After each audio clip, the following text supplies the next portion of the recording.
Olá, você que acompanha a Band News Difusora. A partir de agora começa o exclusivo, o primeiro exclusiva deste ano, de 2025. Eu convido você para nos próximos minutos ficar ligado. Quem quiser acompanhar pelo YouTube, vai lá no YouTube da Band News, dá um like, aproveita e segue o nosso canal. Nós vamos falar um pouquinho, gente, sobre educação indígena. O que esse tema tem a ver com a gente, né? Parece que é distante, mas tem tudo a ver com o estado do Amazonas, que é o estado mais indígena do Brasil.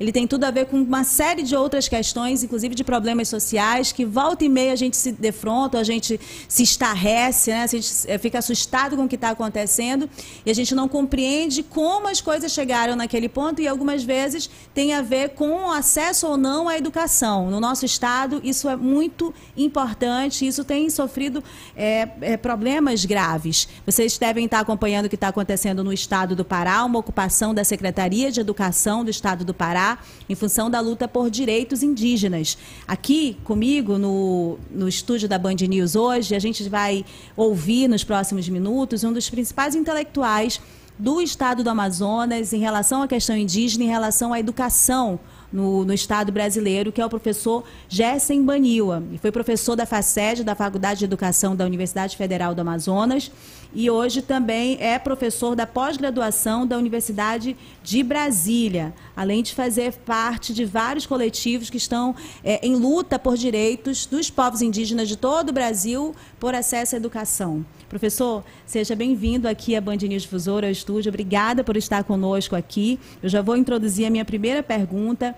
Que bons ventos trazem Gessen Baniwa, de vez em quando, com constância, vamos colocar assim, melhor dizendo, ao estado do Amazonas? Bom, é um prazer, uma alegria estar aqui nesse diálogo. E é também um prazer estar sempre de volta a Manaus.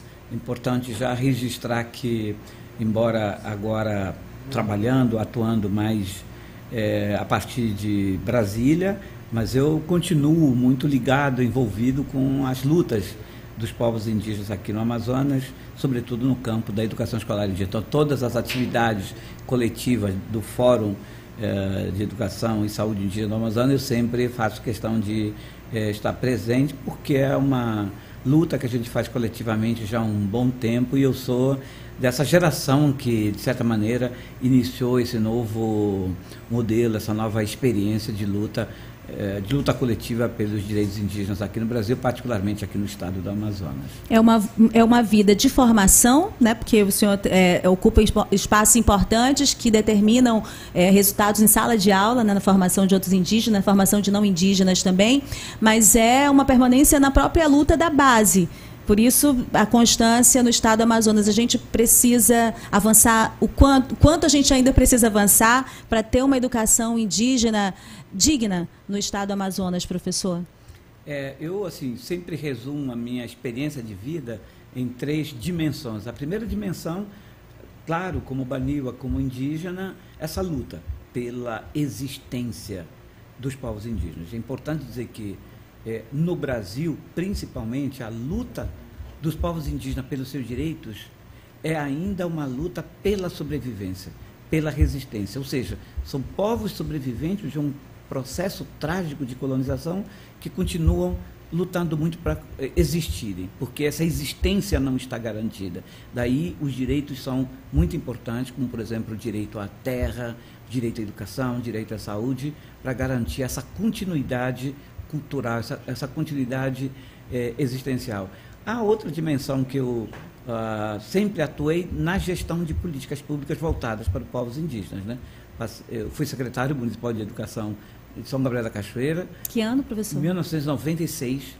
Então, dizem que fui um primeiro indígena a ocupar um cargo oficial, né, na estrutura do Estado, no âmbito do município, mas depois atuei no Ministério da Educação por quase uma década, iniciando exatamente a organização do que nós chamamos hoje de Política Nacional de Educação Escolar Indígena. E o outro campo que eu atuo é exatamente a vida acadêmica, né? Então, desde muito cedo, estudei na aldeia, educação básica, graduação na Universidade Federal do Amazonas e depois fui fazer pós-graduação na Universidade de Brasília, pelas dificuldades, inclusive, aqui no Amazonas, né?